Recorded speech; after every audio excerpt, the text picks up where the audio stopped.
Mapagpalang araw po sa inyong lahat. Tawagin niyo na lang po ako sa pangalang Susie. 33 anyos. May asawang nagtatrabaho bilang isang machine operator sa Riyadh at isang full-time mom na nag-aasikaso sa dalawa naming supling na kapwa na sa elementarya na. Sa araw na ito ay gusto ko lamang ibahagi sa inyong lahat ang hindi makakalimutang karanasan ko nang minsan kong sinubukan ang isang dating app matapos mapakinggan ang nakakatawang interview ng artistang si Angelica Panganiban. Gustuin ko mang ipaalam sa aking asawa ang tungkol sa binabala kong gawin ay minabuti kong ilihim na lamang to sa kanya sa takot na baka magbago na lang bigla ang paningin nito sa akin at pagmulan pa ito ng away naming dalawa. Noong nasa Pilipinas pa lamang kasi ang aking asawa, ay masasabi kong mahilig itong sumubok ng kung ano-ano para lamang mabigyan ng karagdagang spice at alab ang gabi naming dalawa. Mayroon mang mga pagkakataon na bumibili rin siya ng mga kung ano-anong instrumento. Iba't ibang klase ang mga yun, sa kadahilan ng gusto raw nitong bumawi sa akin dahil kadalasan ay agad siyang napapasuko sa kama. 2 taon na rin magmula nang bumalik sa ibang bansa si Brandon. Habang 1 beses lamang ito sa 1 taon kung magbakasyon. Ngunit sa kabila nun, masasabi ko namang hindi siya nagkulang na iparamdam ang kasabikan ng kanyang pagmamahal. Kahit sa video call lamang ay pinagtsatsagaan na lang namin. Wala rin naman akong ibang hiling o request sa kanya dahil kung minsan ay lamang talaga ang pagod ko sa pag-aasikaso ng 2 naming anak kaysa sa uhaw ng aking katawan. Ngunit sa pagkakataong to, masasabi kong nadala lamang ako ng matinding kuryosidad. At sabi nga ng aking mister kamakailan, wala namang masama kung susubukan kong libangin ang aking sarili paminsan-minsan. Kahit sabing hindi naman dating app ang tinutukoy niya ng mga oras na yun, kung hindi ang paglalaro ng mga baraha at bingo. Ano Mars, nakagawa ka na ba ng account? Pangungulit ni Ami. Ang nanay ng kaklase ng bunso ko at ang kaibigan kong matatawag kong matagal lang sawi sa pag-ibig. Hindi ako nagsalita. Bagkus pinakita ko lamang sa kanya ang aking cellphone tsaka tinuro ang kinaroroonan ng dating app na ininstall ko kaninang umaga. Baka si mamaya ay may mga tsismosa palang nakikinig sa usapan naming dalawa at makarating pa ang masamang balita sa aking asawa. Agad ko namang nasaksihan kung paano kuminang ang mga mata nito dala ng matinding excitement. Kumusta? May nakausap ka na bang foreigner? Nakakita ka na ba ng jumbo kagabi? Uwi ka nito. Muntik na akong mabulunan ng kinakain kong hotdog sandwich dahil sa sunod-sunod niyang mga tanong. Jumbo hotdog agad? Hindi ba pwedeng hindi ko pa na-try dahil masyado pa tayong busy sa exam ng mga bata? Sabi ko. Ikaw naman, masyadong seryoso sa buhay. Nakasimangot niyang sambit tsaka bumuntong hininga pa. Hindi ko naman siya pinansin dahil parang medyo nairita ko.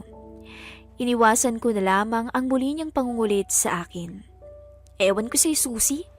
Akin na nga yung cellphone mo at hahanapan kita ng pwede mong gamitin profile picture. Dahil sa walang tigil na pangungulit nito sa akin, ay wala akong nagawa kung di hayaan to sa gusto niyang gawin. Alam ko kasing bakante naman ang aking cellphone dahil hindi pa naman oras ng tawag ng asawa ko. Dahil doon, malayang nagawa ni Ami ang binabalak niyang pag-uudyok sa akin. Nang hindi inaalalang mapapansin ng asawa ko na may pinagkakaabalahan akong iba. O, di ba? Para kang dalaga sa picture na napili ko, Mars. Anya tsaka hinarap sa akin ang cellphone. Mabilis ko naman yung inagaw sa kanya dahil sobrang lakas ng kanyang boses. para na siyang sumisigaw kahit magkatabi lang naman kaming dalawa sa waiting shed. Pinagmasdan ko ng mabuti ang profile picture na nilagay nito sa dating app. At masasabi ko namang natuwa ko sa ginawang pag-edit ni Ami sa aking picture. Muntik ko na tuloy siyang tanungin kung paano nagkaroon ng makeup ang mukha ko. Kahit maputla at wala namang lipstick ang orihinal na bersyon nito. Ang dami mo talagang alam. Sabi ko na lang para itago ang tuwag nararamdaman. Ayoko mang mag-assume ng kahit ano, ngunit sa tingin ko ay magkaka-interes namang may magkaka-interes namang kausapin ako kung sakaling magkaroon ako ng oras na subukan ito mamaya. Matapos naming pag-aralan ng aking bunso ang pointers na binigay ng mga guro nito sa English at Math, ay minabuti kong hayaang maglaro muna to kasamang kanyang ate. Kahit papaano ay masasabi ko namang sulit ang naging desisyon kong isakripisyo ang aking propesyon para mapaglaanan ang mga ito ng oras at panahon dahil pareho silang nasa honor list taon-taon. Sadyang medyo malayo lamang ang agwat ng edad nila sa isa't isa dahil na rin sa kagustuhan ng asawa kong makapagtrabaho sa ibang bansa. Nang masigurado kong tulog na ang mga bata, ay minabuti kong magkape muna habang hinihintay ang tawag mula sa aking asawa. Ramdam ko man ang antok na humihila sa mga talukap ng aking mga mata, ngunit kailangan kong manatiling gising hanggang madaling araw para antayin ang tawag ng mister ko. Lalo na't nabanggit pa naman itong stress na stress siya sa bagong minamanehong unit kahapon. Halos 1 oras na rin akong naghihintay nang makatanggap ako ng chat mula sa aking mister. Hindi daw muna siya makakatawag ngayong gabi dahil nagkaaberya ang sasakyang kinaiinisan niya. Kung alam ko lang. Napataba na lang ako sa unan habang pinagmamasdan ng aking cellphone hanggang sa tuluyang maagaw ng dating app ang aking atensyon. Paano ba gamitin to? Bulong ko nang makita ang iba't ibang pagpipilian mula sa screen. Naghalo ang excitement at inis ko habang isa-isang binabasa ang mga nakasulat dun. Para naman pala ako naglalaro dito eh. Ang hirap. Reklamo ko pero hindi pa rin ako tumigil dahil gusto kong patunayan sa aking sarili na kahit lampas na sa kalendaryo ang aking edad, ay kaya kong makipagsabayan sa paggamit ng mga ganitong application. Ilang minuto rin akong nagpabalik-balik sa una hanggang sa nagulat na lamang ako nang lumabas ang salitang match sa screen. Saglit akong napaisip habang pinagmamasdan ng picture ng lalaking nakaparehas ko. Maputi, hindi lamang ang ngipin niya kung hindi maging ang kutis nito. May magkabila rin itong dimples na masasabi kong bagay naman sa korte ng kanyang muka at kulay brown na buhok. Maliban sa nakakasiguro akong foreigner ang lalaking to, ay talaga namang kahirap bigkasin ang kanyang pangalan. Pinindot ko ang accept button hanggang sa napunta na lamang ako sa isang banda na masasabi kong sanay na sanay naman na ako. Yun ay ang pakikipag-usap sa chat at video call. Tahimik akong naghintay ng simpleng hi o hello mula dito. Ngunit mukhang iba ang trip ng lalaking nakausap ko. Nanlalamig man ang mga kamay ko sa kaba, ay nagawa ko pa rin isagutin ang kanyang tawag. At sa isang bigla, muntik ko nang mabitawan ang hawak kong cellphone nang maaktuhan ko tong nakababa ang short habang nakaharap sa kamera. Ngumingiti pa siya sa akin na para bang nag-iimbita lamang tong kumain sa isang birthday party. Hindi ganong klaseng libangan ang gusto kong mahanap sa dating app. Kung kaya naman, mabilis kong pinindot ang exit nang wala man lang goodbye sa foreigner na nakamatch ko. Imbis na huminto, ay sinubukan kong humanap ulit ng makakaparehas. Nang mga oras na yun, Feeling ko naman ay nahasang English speaking skills ko sa mga foreigner na nakakausap ko. Kahit karamihan sa kanila ay wala naman talagang kwentang kausap at gusto lamang ng good time. Makailang ulit din akong nakainkwentro ng mga bastos na lalaki. Pero imbis na matuwa ay takot ang bumalot sa akin. Kung bakit ba naman kasi kahit nasa cellphone lamang ay masasabi kong hindi ko kakayanin sa kama ang isang foreigner. Patuloy lamang ako sa aking ginagawa. Hanggang sa hindi ko na namalayang nag-e-enjoy na rin pala ako ng tuluyan. Wala pa rin akong nakakausap ng matagal mula sa mga banyaga na nakakaparehas ko. Kung kaya't naisipan kong tanggapin na lamang ang sino mang Pinoy na makakamatch ko ng mga oras na yon. Match? Lihim akong napangiti nang makita ang isang binatang lumitaw sa screen ko. Edward, 24, Quezon City, Philippines. Okay naman. Yun na lamang ang nasabi ko habang pinagmamasdan ang picture nito. Masasabi ko namang gwapo siya at malinis tingnan. Walang bigote, pero medyo matamlay tingnan ang mga mata niya sa hindi ko malamang kadahilanan. Inulit ko pang basahin ang edad niya sa pag-aakalang nagkamali lamang ako ng basa, ngunit tama yun.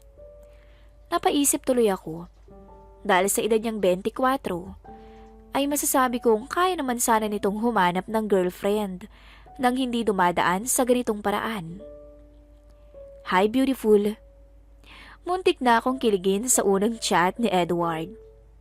Mukhang bolero yata ang binatang to. Sinadya kong paghintayin siya ng ilang minuto bago ko pinadala ang may tuwang pagbati sa kanya. Hi, Edward.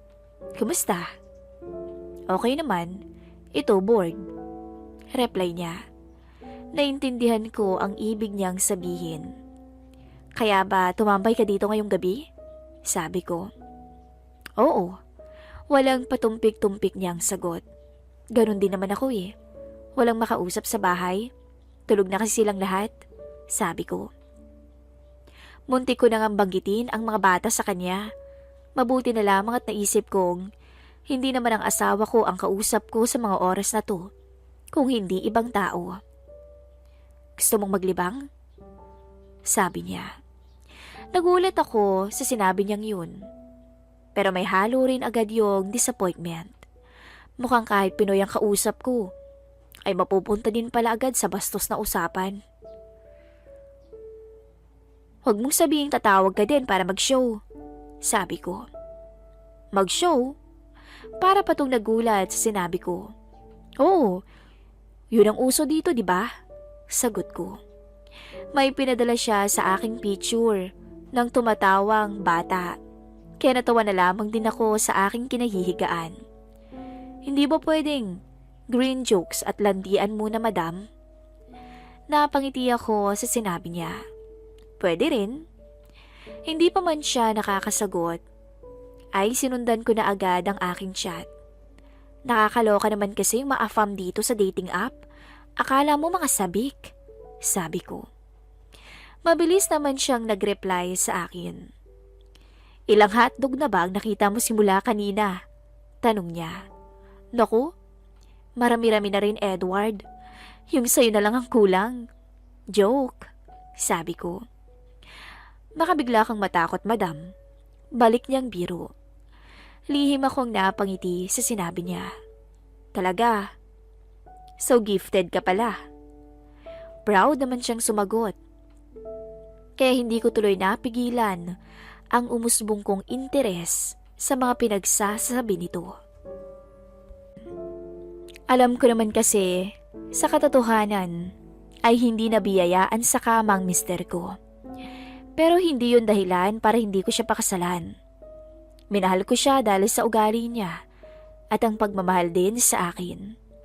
Kaya kung magka-interes man ako sa lalaking hihigit sa kanya sa kama, ay baka dahil lamang yun sa kuryosidad. Madam, nandyan ka pa? Hindi ko na malaya na sa sobrang lalim ng mga iniisip ko, ay tambak na pala ang mga chat sa akin ni Edward. Siguro nakatulog ka na lang bigla, dala ng sobrang antok. So, good night na ba?